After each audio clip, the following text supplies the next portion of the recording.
Hello and welcome to the Pioneers Weekly. India celebrated with a grand parade at Kartavyapath under the theme 150 Years of Vande Mataram, featuring tableaux that trace the song's journey from a patriotic hymn to a national symbol.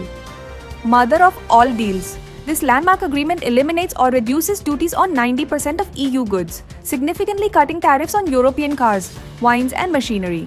Maharashtra was shocked by the death of Deputy CM Ajit Pawar and 4 others after their Learjet 45 crashed near a tabletop airstrip in Baramati. A high-level CID and AAIB probe is underway. Following the tragic demise of her husband, Rajya Sabha MP Sunetra Pawar was sworn in as Maharashtra's first woman Deputy Chief Minister to ensure administrative continuity. Economists expect Finance Minister Nirmala Sitharaman to prioritize renewable energy, semiconductors and defense, while the markets watch for potential shifts in personal income tax slabs.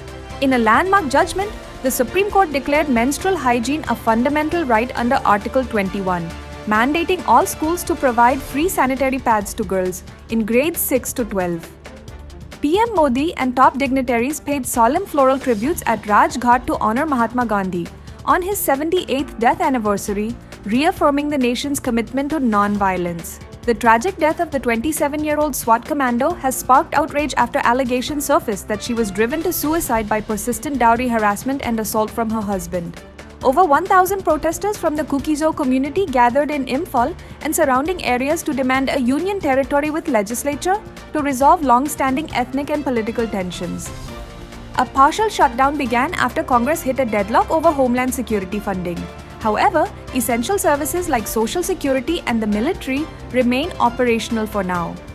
The Apex Court has stayed the UGC's 2026 equity regulations, citing concerns that the new rules were prima facie vague and potentially discriminatory toward general category students.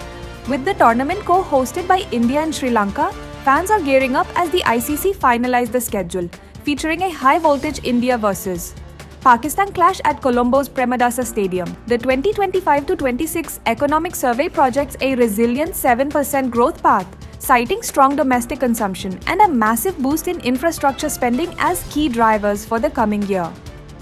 Following a leadership transition in Caracas, India and the US have signaled a resumption of crude oil imports from Venezuela to stabilize global energy prices and diversify supply chains. Despite a cold wave, Delhi recorded its second-best January air quality since 2022, with an average AQI of 307, a slight improvement attributed to favorable wind speeds and stricter dust control. This week underscored India's moment of transition, marked by national pride, political upheaval, judicial milestones, and key economic signals, while global developments continue to shape strategic and energy choices. Together, these events highlight a nation navigating continuity and change, with governance, rights, and growth firmly in focus.